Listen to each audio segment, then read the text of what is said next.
जय श्री कृष्ण। स्वागत है आपका मेरे YouTube चैनल में। आज का हमारा टॉपिक है कि किस प्रकार के गुरु के सानिध्य में आने मात्र से साधक आत्मज्ञान का अधिकारी हो जाता है, मोक्ष का अधिकारी हो जाता है। गुरु गीता में माता पार्वती ने भगवान शिव से पूछा कि गुरु किस प्रकार का होना चाहिए, उनमें क्या क्या गुण होने चाहिए, कृपा करके मुझे गुरु गीता सुनाइए। तो भगवान शिव ने माता पार्वती को गुरु गीता सुनाई। सारी गुरु गीता का वर्णन करना तो संभव नहीं होगा, पर गुरु गीता के अंदर भगवान शिव ने विभिन्न प्रकार के गुरुओं के बारे में माता पार्वती को बताया। प्रथम प्रकार के गुरु के बारे में भोलेनाथ बोलते हैं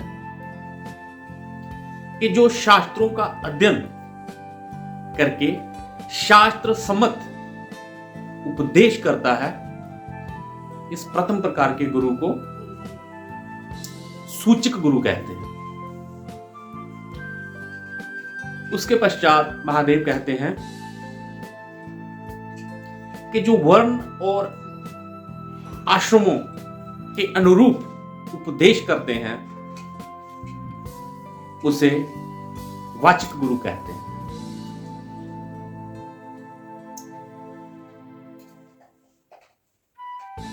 तीसरे प्रकार के गुरु के बारे में भगवान भोले कहते हैं कि जो पंचाक्षरी मंत्रों का उपदेश देते हैं, उन्हें बोधक गुरु कहते हैं। चौथे प्रकार के गुरु के बारे में भगवान भोले कहते हैं कि जो मोहन, मारण, वशीकरण और उच्चाटन, इन निषिद्ध मंत्रों की दीक्षा देकर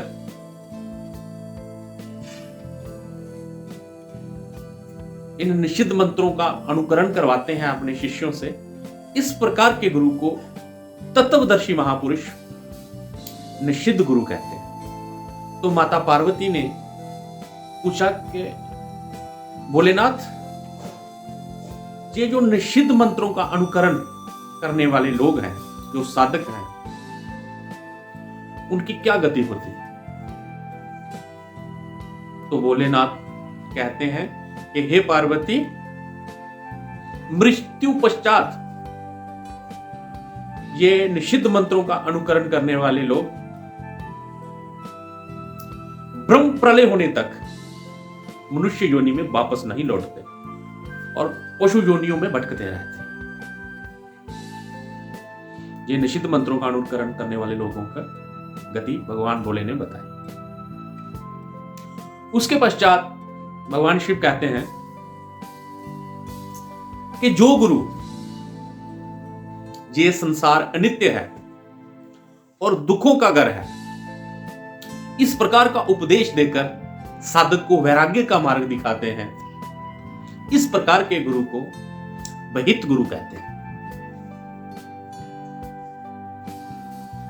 छठे प्रकार के गुरु के बारे में भगवान शिव कहते हैं कि जो तत्वमसि आदि महावाक्यों और संसार रूपी रोगों का निवारण करने वाले हैं,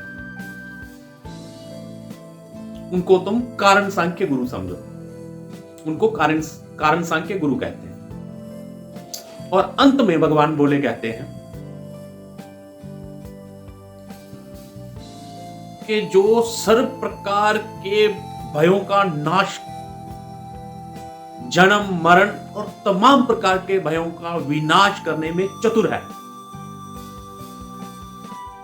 हर प्रकार के भयों का नाश करने वाला है, उसको तुम उत्तम गुरु समझो, उससे सद्गुरु कहते हैं।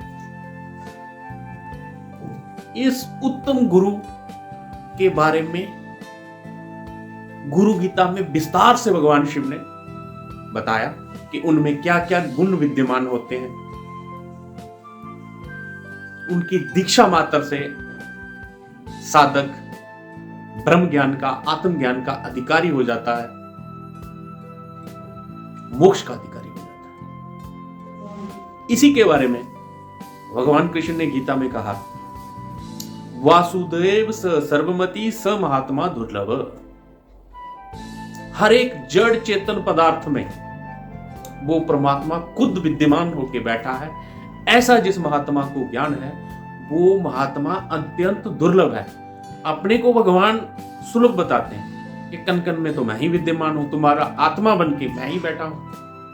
अपने को सुलभ बताते हैं। और ऐसा जिस महात्मा को ज्ञान है ऐसे महात्मा को दुर्लभ कहा। ऐसे महात्मा, ऐसे सदगुरु से जो साधक दीक्षा और उपदेश लेके ब्रह्म ज्ञान के रास्ते पे चलता है वो मोक्ष का अधिकारी ही नहीं हो जाता, देर सवेर आत्मज्ञान को प्राप्त हो जाता है। सो आत्मज्ञान के लिए एक ही शर्त, उत्तम गुरु की प्राप्ति, सदगुरु की प्राप्ति।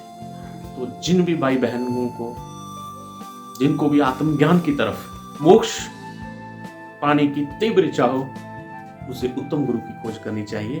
भगवान शिव द्वारा बताए गुरु गीता में जिस प्रकार के गुरु में भगवान शिव कहते हैं, ऐसे गुरु की खोज करनी चाहिए। सो उत्तम गुरु का ही सानिध्य हमें आत्मज्ञान करवा सकता है, हमें एनलाइटनमेंट प्राप्त करवा सकता है। जिस जिसको भी सदगुरु की प्राप्ति हुई वो आत्मज्ञान का अधिकारी नहीं हुआ, बल्कि आत्मज्ञान को प्राप्त हो गया। नरेंद्र को रामकृष्ण परमहंस मिले तो नरेंद्र में से स्वामी विवेकानंद बन गए। भाई लैना जी को सदगुरु की प्राप्ति हुई तो गुरु अंगदेव बन गए। अर्जुन को भगवान कृष्ण का उपदेश मिला तो अर्जुन ब्रह्मज्ञानी बन गए। नष्टो मोह स्मृति लब्धवा।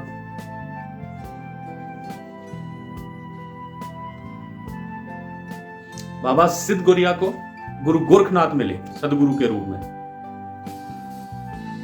तो कहां खूनी राजा और कहां सिद्ध महापुरुष बन गए।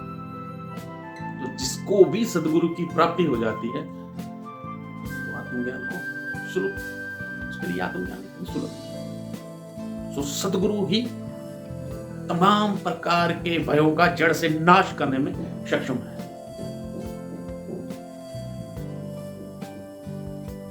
गुरु बिन ज्ञान न उपजे, गुरु बिन मिटे न भेद। सतगुरु के बिना ये ब्रह्म कि मैं शरीर हूं, मैं मन हूं, ये मिटता नहीं। मैं चैतन्य हूं, आत्मा हूं, अविनाशी हूं। ऐसा ज्ञान, ऐसा उपदेश जो सदगुरु के द्वारा ही संभव है। और इस ब्रह्म ज्ञान को सुनने से, बार बार सुनने से, थोड़ा साधन करें और बार बार सदगुरु का उपदेश सुने तो धीरे धीरे धीरे आदमी आत्मनिष्ठ हो जाता है, आत्मज्ञान की प्राप्ति हो जाती है। सो आत्मज्ञान के लिए सतगुरु का स्नेह। आज के लिए इतना ही, फिर मिलेंगे इसी चैनल। जय श्री कृष्ण।